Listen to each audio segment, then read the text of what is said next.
Is anybody out there confused as to how to eat to achieve the physique that you want? Shit, me too, right? Like everybody is trying to figure out how to most optimally eat to achieve the best results physically that you possibly can, how to reduce disease and, you know, ailments and all that kind of stuff. I've seen people eat, you know, the healthiest people eat extremely healthy, live in the best way, and then die early, right? That obviously happens. And then you see people that drink and smoke and do all kinds of crazy shit, and then you see them, you know, 90 years old. That's also a thing. So don't get caught up in thinking that just because you eat healthy and you eat fruits and vegetables, you're going to live long, right? Like, you could squash that right now. But how do we feel good? You know, how do you wake up every day and feel good? Obviously, you know, if you go out drinking, then the next day you're going to be hurting. We all know that, right? So if you don't want a hangover, then just don't go to the bar and drink. Don't get caught up in all that stuff. If you want to go on a run and not be coughing your brains out afterwards, then don't smoke, right? Like, that's obviously going to negatively impact the way you feel and the way you wake up and everything. So it goes down to food too, right? Like, how do you justify eating the burger or eating the pizza or eating the nachos? How do you justify that stuff? Well, if it tastes good and that's what you're after, you're a foodie, you just want to go eat and that makes you happy and you don't really care the way you look, then who cares, right? Then go enjoy the nachos and the burger and the pizza. Like, go do it, right? Do whatever the hell you want that makes you feel good. But if you want to look good physically, and I mean to say, if you want to be ripped, shredded, whatever the terms are that you want to use, sliced, diced, if you want to physically be lean and look good, then it's going to take sacrifice. And if you eat pizza and burgers and fries and all that stuff, you're going to be sacrificing something else, right? And that's tough. You know, I deal with it myself. Like, I, just like everyone else, love a good pizza and nachos and wings and everything. But every time I eat it, I know that I'm sacrificing something. And what I'm sacrificing is the body I want to be in, right? When I look in the mirror and I don't see the results I want, then I'm to blame for the choices that I made, right? Like, eating is a choice, right? You open your mouth, you eat something. A lot of times you go to the fridge, you go to the restaurant, you order something and you're not considering the future, right? Or you go out to eat with friends and you don't want to make them feel bad, so you don't order a salad, you just get whatever they're getting, right? Like, that's a sacrifice. That's something that is going to, you know, you're going to sacrifice the dividends that you would receive later, but you chose something wrong in the moment because of emotions, and then you're sacrificing something. So, and even I know that, right? Everyone should know that when they knew that they should have set their alarm for 5 and, or they set their alarm for 5 o'clock in the morning before work and then hit the snooze button, you're sacrificing that one day. You're sacrificing that one day that would have got you one step closer to the physique that you want, but you didn't get up. So you're not going to get the benefits, right?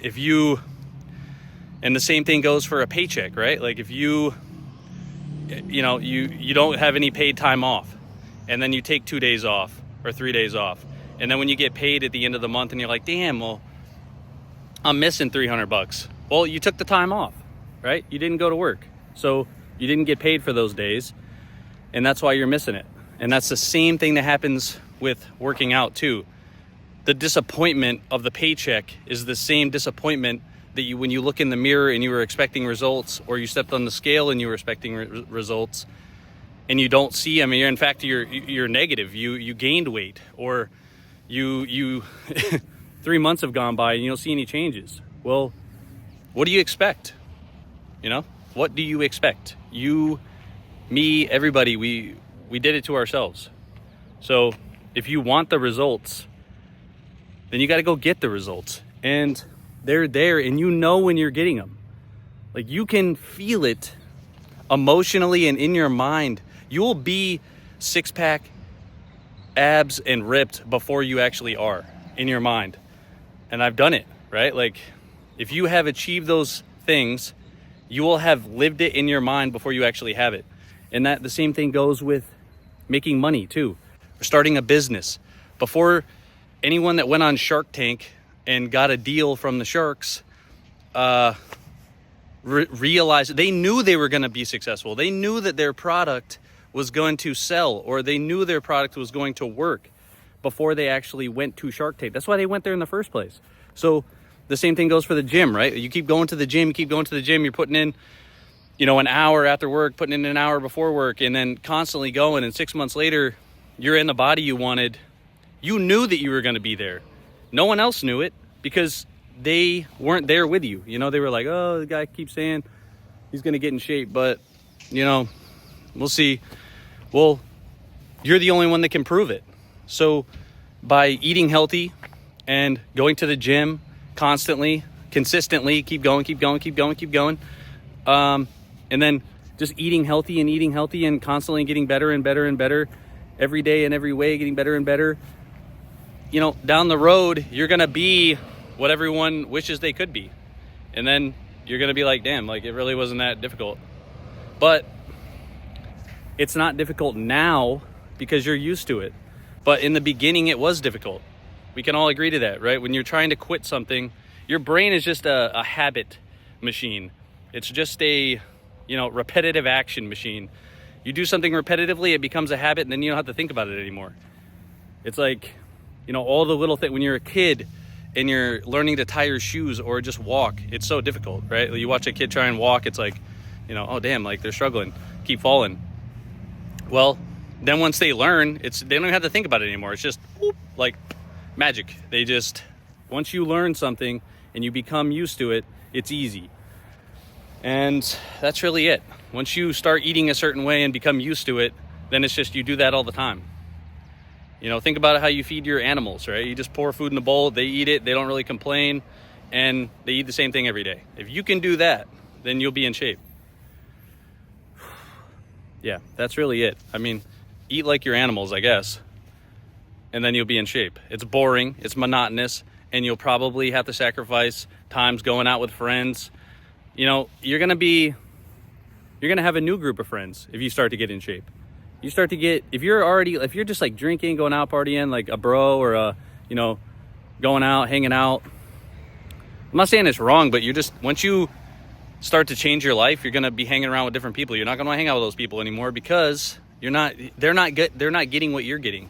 It's like someone who has become a business person and become successful and started making more money and everything. They're not going to hang out with fucking losers anymore. Why? Because they're not getting the same thing. They're not going out and achieving. So they're not going to go to the same parties. They're not going to go to the same hangout groups. And the same thing goes with fitness people and people that are in shape. They're not going to hang out with people that are not in shape. And they can, of course. But if those people are going to, the bar and going out to a club and, just fucking off and doing shit on a Friday night, man, I got to go to a running club on Saturday morning. I can't go to that. Maybe I can hang out for a minute, but I got to go. So that's really the situation is you just have to sacrifice. Sacrifice all the dumb shit for what you really want. You really have to sacrifice all the little pleasures and things that they're just ultimately holding you back. Like, what are you really gaining from going out and having 3 beers at the bar? Like, what are you really gaining from that? Not too much, you're really not. You're not gaining anything. It really is just poison, right? Like anything that you consume that makes you hurt is not good, right? We can all agree to that. So essentially just cut that stuff out or start to limit it to the point where it's almost gone, and you'll start to see massive changes. And go to the gym, go to the gym, get some movement. You don't have to go to the gym. You could go hiking or whatever, walking. Don't discredit walking. Walking is amazing. A lot of weight can be lost and a big transformation can be had from just walking. So don't discredit that. Walk, run, jog, go to the gym, lift weights, eat pretty healthy, eat fruits and vegetables and stuff. Limit the cheesy, fatty stuff. and you'll be good. You know, just keep going, I guess. But, you know, wake up every day with some, you know, have a picture in your mind of what you want to be. Have some ambition. You know, that's really all I got for this one. But talk to you guys later.